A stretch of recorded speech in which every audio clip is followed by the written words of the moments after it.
Hi, beautiful people. This is Unplugged with Bless and Sarah, where we unmask, we refocus, and healing truly begins. I am your host, Bless and Sarah. This is a safe space for real conversations, real stories, and real growth.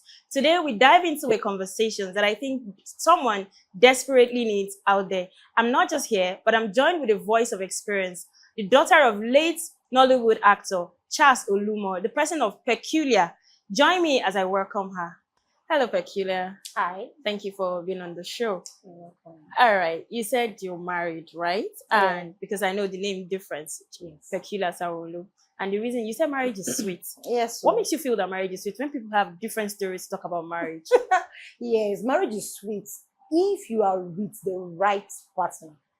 Right partner. When you say right, what do you Yeah. mean right? How do you know the person that is right for you? I mean, that's why there is courtship. You don't just jump into marriage without a courtship. Like, you get to know yourself better to see if you are both, compatible to move on together. So, would you say that right is the word for having a perfect marriage? Yes. Because I'm speaking based on experience, and I'm sure a lot of people out there, you cannot tell them they did not marry right to Peculiar.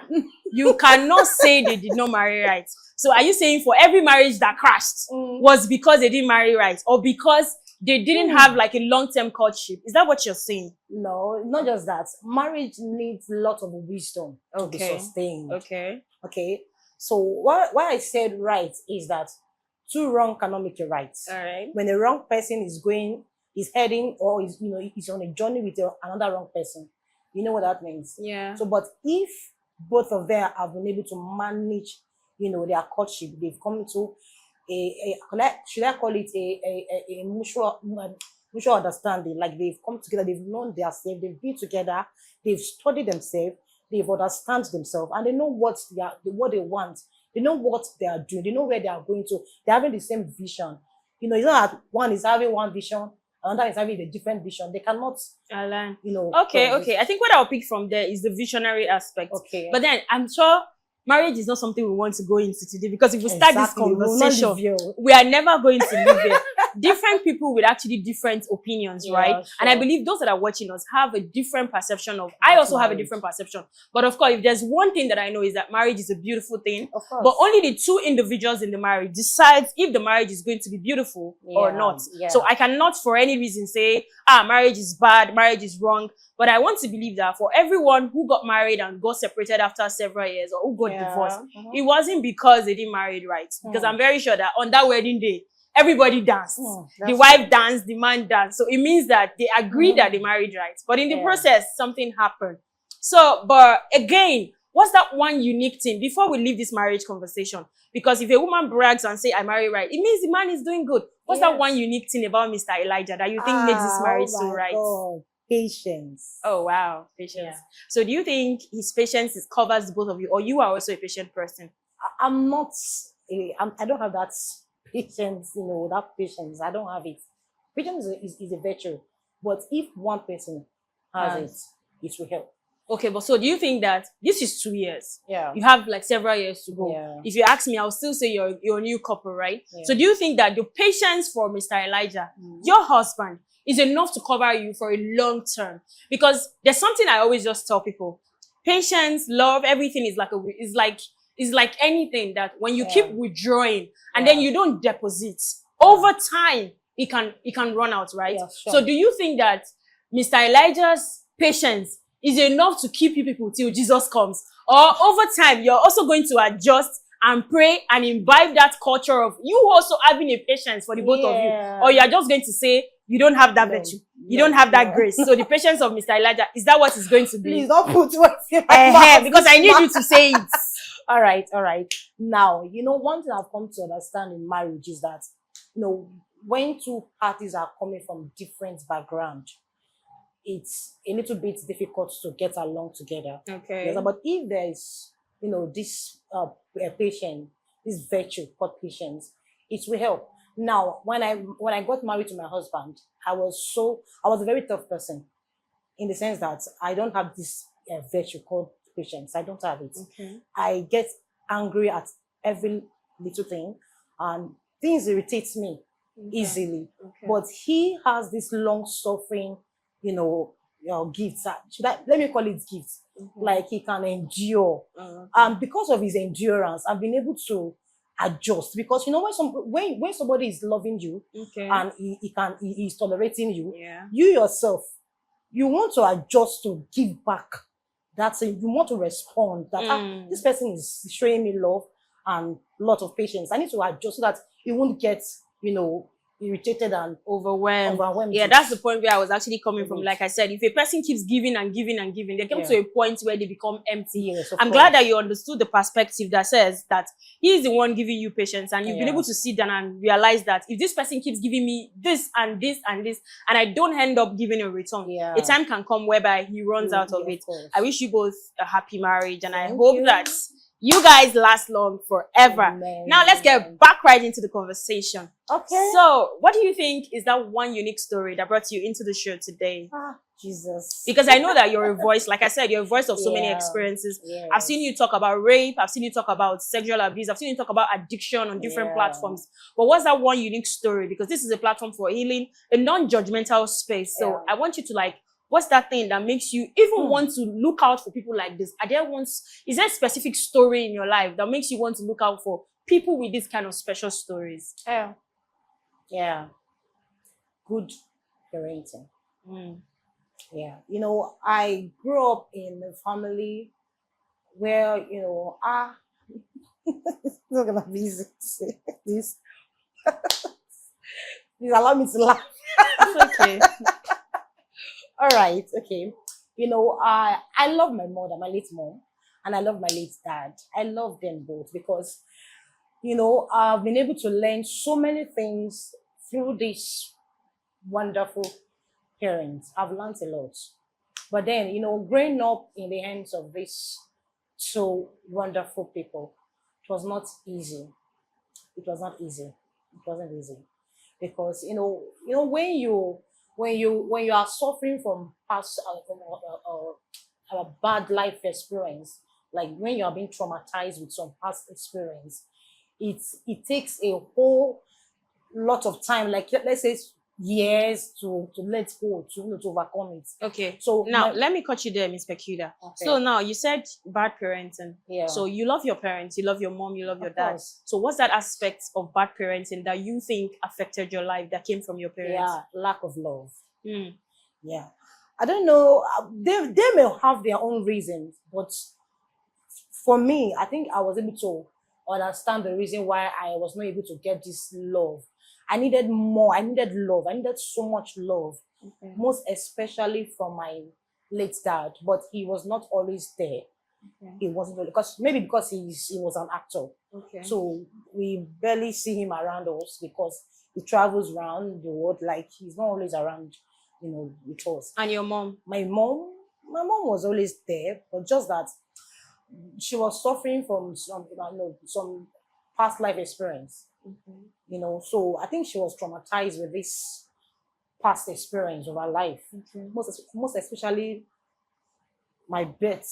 Okay, the circumstances around it. Yes. Do you think her past experiences affected your own life too?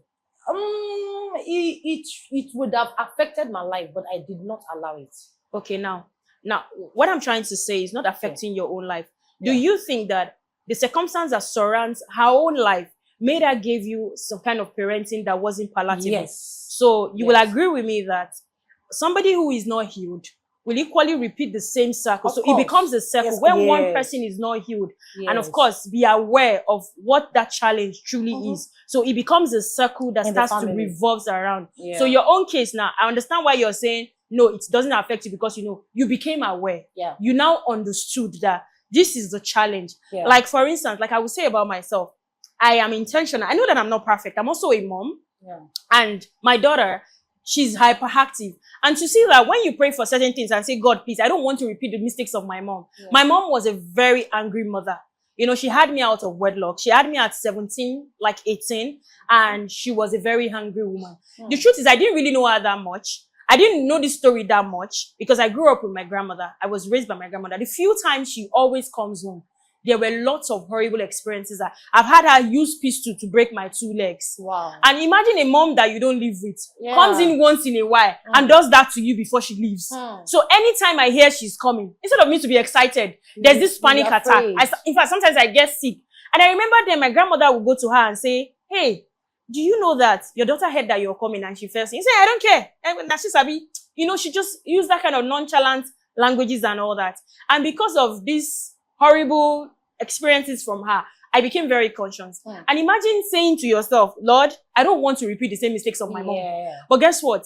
There's this thing that comes. Because I said that, God gave me an hyperactive child. The one that will push you to your limits, that will almost want to look like, they said that the faults of our history repeats itself. Yes, if you're the firstborn of your mom, there's a tendency that the faults of your parents tend to come back to you. So, and then I began to now that I said I don't want to repeat the same mistakes of my mom, I don't want to beat my child the way my mom did. I don't want to treat my child the way my mom did to me. But guess what? That was when God gave me a hyperactive child who will push you to your limits. So at what point did you realize that your mom had some healing issues, some issues that has to do with that you felt was transferred to you? And could you please highlight some of those things, like I just highlighted now? Highlight some of those things that you feel that were one of the reasons why you feel your mom couldn't play the role of a good mom. I understand now, you just mentioned that your father was an absentee father, and lack of his presence in your life affected you a lot. But your mom was present, but because of his past experiences, you had a lot. You might want to share and go detail about some of those things. Yeah, oh my God. Do you want me to start remembering some? All right. Yeah, this is a platform for healing. That was 2009. I just finished my secondary school, so I went to Ibadan to live with her. Then, so because when I was 2 years old, I've been in Edo State right from my 2 years old. I didn't grow up with her. I grew up in Edo State with her sister.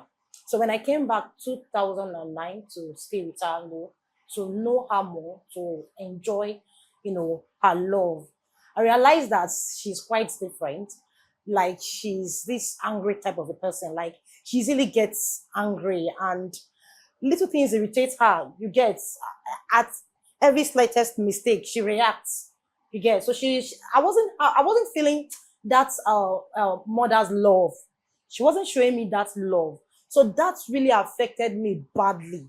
That sometimes I sit down and, is she really my mother? Are you sure she's my mother? If she's angry, she can beat hell out of me. I noticed that she always made mention of one thing. If I had known, I should have aborted you. I was like, Mom, why will you say that you should? If you had known, you would have aborted me. For what? Why? So I was crying. My own mom actually said she tried aborting me and she couldn't. Of course, she wasn't married. So basically, she was always telling me that, in fact, one day before I get married, I'll put poison in your rice. I'll cook you a delicious rice. You will just eat and you will pass on. She basically said to me that because she didn't want to get married, carry me to her husband's house. That I'm a burden to her. That in fact, one day she's going to prepare a delicious meal. I will come, I'll eat. I'll be happy that I'm eating a delicious meal and I will just pass on. So these are things that over time. So would you say, at what point did you realize that your mom had healing problem? At what point did you realize that there was something that was actually a problem for your mom? That was when I was, I think I was 18 to 19 years old. Okay. Then I was preparing to get admission into the university. Then, so while I was leaving, whenever I'm away from her, she sobs, she sometimes sheds her tears. So I went to her. I was like, Mom, is there something you're not telling me? Is there something you're suffering from? Is there something that is really eating you up that you're not telling me? She kept a lot of secrets from me. She kept a lot of secrets. But whenever she's angry with me, the words that comes out of her mouth gives me this understanding that this woman is traumatized. Maybe she has, gone through some past experience that is eating her up. Maybe some things that, revolves around my bed. Maybe that's the reason why she's always angry with me. No, we were 4. One of us is late. We were 2 guys, 2 girls. So she loved my elder sister. Oh, so much. So it wasn't something that was all around. No. It was just about you. Yes. Oh, wow. So she loved my elder sister and my 2 brothers. So I'm the last born. So I kept on asking, what's going on? What's happening? So there's this friend of hers that whenever she's shouting at me, she comes around me to pet me. And then she was the one that downloaded a lot of things to me and said, your mommy went through so many bad experience when she was pregnant with you. And so, such as, she said, go and ask her if she's able to open up to you. But if she's not able to open up to you, don't force her. But I want you to know this is the reason why she's always angry, because why she was pregnant with you, she suffered a lot. She really suffered. I said, no wonder the anger. So because of this anger issue, this, she allowed her past to affect her. She was carrying that burden, that wound. It was, I think, when I was 20 years old, I decided to leave her. I ran away from the house. Where did you run to? I ran to Lagos. Wow. Did you have somebody that you went to? Nobody. In fact, I came with betrayal slippers. My hair was not, it was looking, I was so rough. I was not looking good. So you preferred to have left the house? Yes. You preferred to have run away to a danger zone without minding the risk involved? Because I was tired of, do you know when you're not, when you are a child and you need the care, the love of your parents, and they are not there. Yeah, I understand that. They are using their past experience to torment you, an innocent child. You barely know, some things in this life. You don't know anything. All you know is your parents. You guys. When I came to stay with her, what I was actually looking for was love. Yeah. Because I know that has been my heart cry. I want somebody that will love me. I just needed the love of my parents. So because they could not give me that love, I decided to leave the house. So I ran away. I ran to Lagos, to come and, start all over to see if I can live without them. So what happened? What was the story like when you got to Lagos? I ended up sleeping at the bridge. Are you serious? Yes. So how did you survive that? Oh my God. I've heard stories like that though. Oh my God. I have my own horrible experiences, but I never had to sleep under the bridge. So what was it like sleeping under the bridge? Oh my God. It was terrible. It was terrible. That was where I had this near rape incident. Yeah. So even when I ran out of the house, she will call me and she'll be crying. Please come back home. I'm sorry. I promise I will not touch you. I will not beat you again. I won't yell at you. I said, Mom, I'm not coming back home. You're not giving me the love I want. You hate me. You don't love me. But deep down within me, I know that something is hurting her. She will always tell me, Pekuli, I love you. You're not in my heart, though. I love you, but she always say that. Okay. But just come back home. I promise I won't yell at you again. Okay, for those that are watching, if you don't understand what she says, she's saying that her mom will always just tell her that you're a child and you do not understand. So that's what it means. Yeah, so when I came to Lagos State, while sleeping under the bridge, my God, I experienced near rape incidents. A lot. Then I will carry my bag under the rain, even when it's raining. I will just hold my bag like this and be crying. And a lot of men were passing, they will come to me. What's happening to you, little girl? I'm like, I don't have where to stay. And I'm shivering, I'm cold. And these people will come in form of these guys that they want to help me. And they will take me to an hotel. Getting there. Next thing is, I can't just bring you here and leave you. There was a time I almost broke somebody's head in that hotel. When the man was trying to take advantage of me, I had to push him. I so thank God that the man did not die. So to save myself, while he was trying to rape me, I pushed him down. So he fell down and hit his head on the chair. So I was able to escape. And that was around about 12 a.m. It must have been really tough. And you're such a strong woman. Yes. So I've had to walk through the street. I used to think that I've been through a lot. But I think basically mine, wow. Yes. At 12 a.m., 1 a.m., 2 a.m., I'm on the streets, still looking for where to sleep on the street of Lagos. Wow. I'll end up, oh my God, sleeping with beggars on the streets, sleeping under the bridge. Also, the bridge is my favorite place of sleep. Oh my God. I'll sleep there because I don't have anybody in Lagos. I don't have where to go. I'm happy that you're even spilling these stories and you're smiling. At what point did that healing come? Oh my God. What was the turning point of your life story? Yeah, it started when I joined I decided to go I saw an opportunity, online to go for a Bible school with accommodation and monthly allowance. So Wow. I took the opportunity. Then I've already returned to Ibadan to live with my sister, and my mom died actually. But before my mom died, she was able to get healed Okay.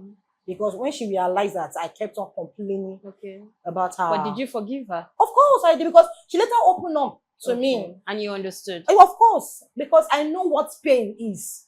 Mm. I could understand her pain. Oh, wow. And sometimes if she's talking to me, she's always shedding tears. Mm. So I know she's talking from a painful place in her heart. Mm. So I was able to let go of everything. And the most amazing time of my life was when I forgave her and we started living happily. I went back to Ibadan. She was not showing me that love, but it was not long. She It was passed. after 2 years she died. Passed. Oh, so sorry. She died. But I'm happy for you that, of course, you were able to like unwind. Some persons never had that luck. Sure. So I would say to you, up until this minute, I do not have like a sweet relationship with my mom. So some of us just have to like just accept the fact that maybe we're not wired to have that love experience from our parents. So we had to just rub it off our body and say, this is what it is, and you just have to accept what it is. So, and in all the story that you had to go through from the streets, running away from the home, what was the toughest part of sleeping under the bridge and being in the streets all by yourself? At times where you left your home at 20, right? Yeah. Those periods, and I don't know what age you were before you returned back to home and you guys settled. What turning point? What was the toughest part for you in sleeping in the streets? Oh my God. Let me go there, please. I would like to keep that. Okay, that is too. If I begin to say, I might want to share things. So Okay. please. But I know that during those seasons of my life, I escaped a nearby a near incident good 3 times. Good, and God was faithful. I won't lie, because if God, I realized God was with me. There was the toughest part was when a guy from what is this place? There's this particular place in Lagos that is where those Agbero bad people lives. Is it Mushi? No. It's around that Oshodi side. It's a ghetto area. Okay. So I can't remember. So this guy came and said that you're always crying. You don't have where to go. I'm only saying you. Should I help you? I said, please help me. So he took me to his place, and that place was those prostitutes arena place. So when we got inside his house, I slept on the floor. There was a bed. He was sleeping on the bed, so I slept on the floor. So as at 3 a.m., my phone was ringing. My friend has been calling me to know if I'm fine. So I because of I was tired, so I couldn't pick the call. Meanwhile, this man was sitting on his bed. He was looking at me. Looking at me in the sense that he was planning what to do with me. I mean, I was just sleeping because I was tired. Until I just stood up. I woke up and I saw him. I was like, Uncle, you not sleep. He said, how will I sleep when I have a woman in my house? I said, So I realized, hey, Jesus, when I thought you finally find a savior. And funny enough, this was the same person I explained my life story to. I told him everything. In fact, so you expected him to be different. He even gave me food I could not eat. For you to know how much pain I've endured, to the extent that I lost appetite. Sometimes for a whole day, I won't be able to eat because the joy to eat wasn't there. So he offered me food, he offered me drinks. I refused to eat. I refused to take more. He bought some drinks. I said, I'm not taking anything. I just want to sleep because I have not slept for like how many days. Sleeping under the bridge is not, I can't sleep with my 2 eyes under the bridge now. So because I was scared of being taken advantage of. So when I woke up, I saw him seated. I was like, oh, please, I've told you about my life story. Just let me sleep. Just let me be. Maybe tomorrow morning I will leave. This man stood up. And while he was trying to rape me. I told him, I said, if you rape me, I will kill you. I will kill myself and I will end it all. So I told him. So when he saw the depth, how serious I was, and that I was ready to do anything, because at that point, it was like a cross bridge. Hmm. Like I couldn't go further again. There was no. I told him, I said, I have no reason to live. Your breaking point. Yes, I said I don't have any interest. I don't have any joy in this life. So if you rape me, I'll just kill you. I'll kill myself. We'll just go and meet God for judgment. So the man opened the door for me. That was as at after 3 to 4 a.m. a.m. and let you go at that time. He said that I should stay. I said no.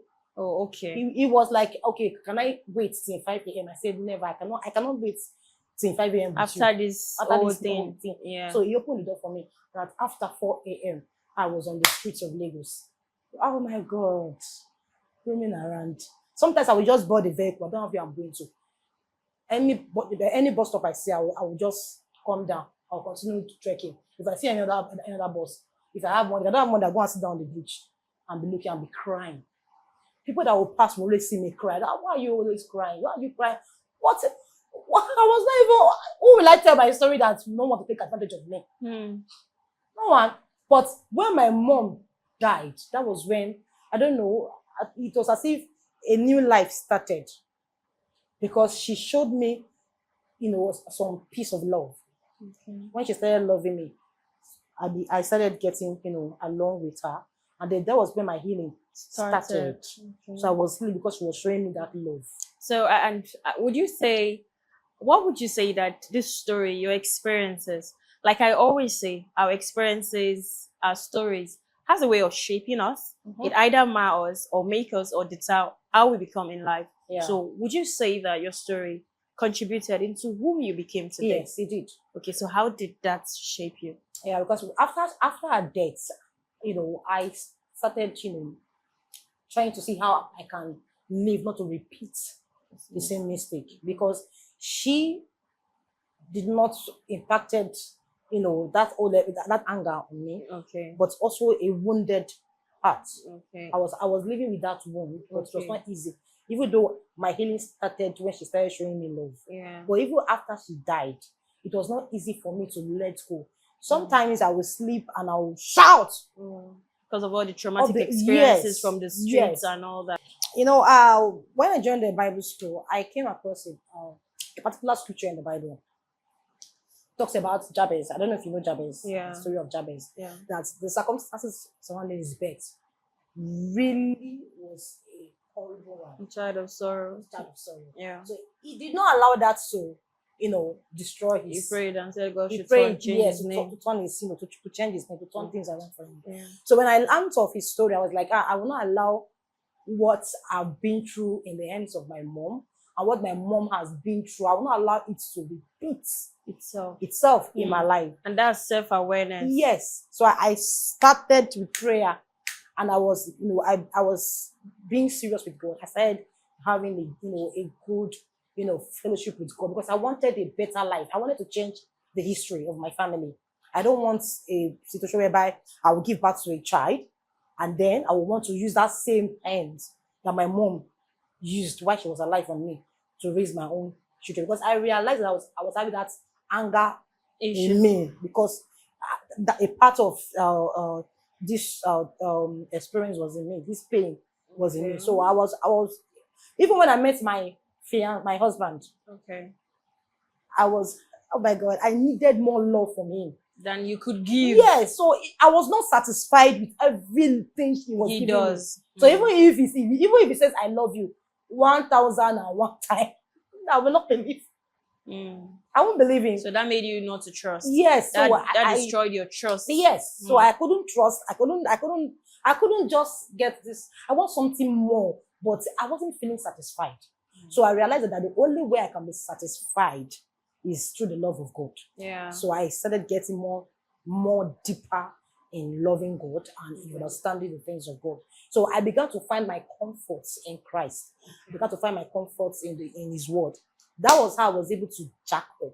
But there's some sort of therapy, like counseling. No. So it was just you realizing and telling yourself that, oh no, I don't want to be like this. Yeah. And I think for me too, mine was basically like, I knew that I just wanted my parents. For some reasons, my cousins had their family, they had a balanced family. And when you constantly see people who has what you need, So it makes you to want that thing the most. So every time that I look at my cousins, I lived with some of them. So, and the way that somehow they just segregate you. Somehow you are in a family, you're treated as though you are their child. But when it comes to real issues, they still want to point it out that you're not a part of them. So I had to experience that.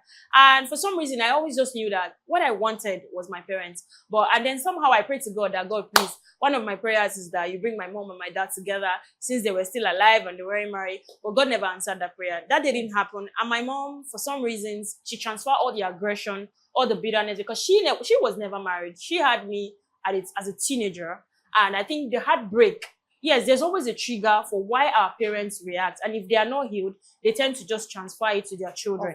So my mom, she had a heartbreak from my dad. So of course, possibly she had me out of wedlock. And of course, my dad wasn't there for her.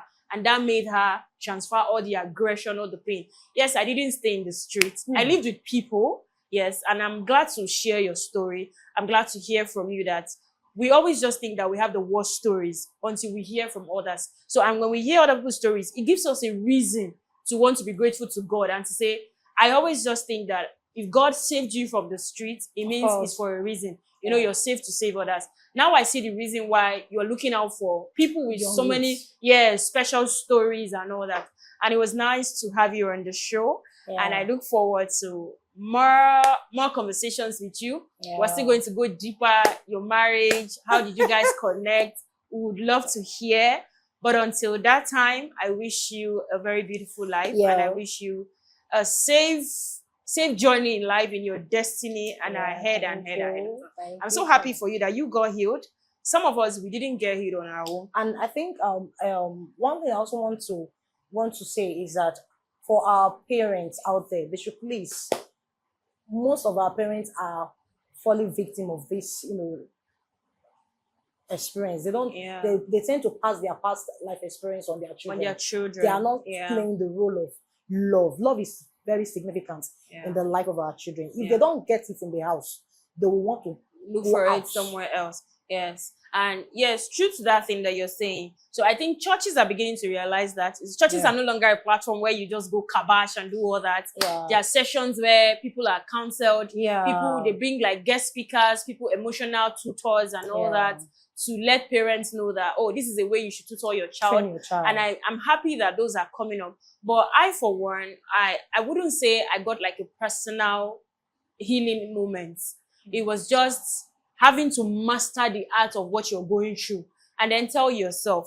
So the only thing that I know that I did, like you said, your story was Jabez inspired you. Yeah. But me, I came across one scripture that says, the stone that the builder rejected will eventually become the chief cornerstone. And that became a tool for motivation for me. Yeah. And I would say sometimes it became a tool for a very dogged motivation. I felt like, since they tagged me as nobody, I felt like I was rejected because I'm not valuable to them. So and every day of my life was that I just wanted to be valuable.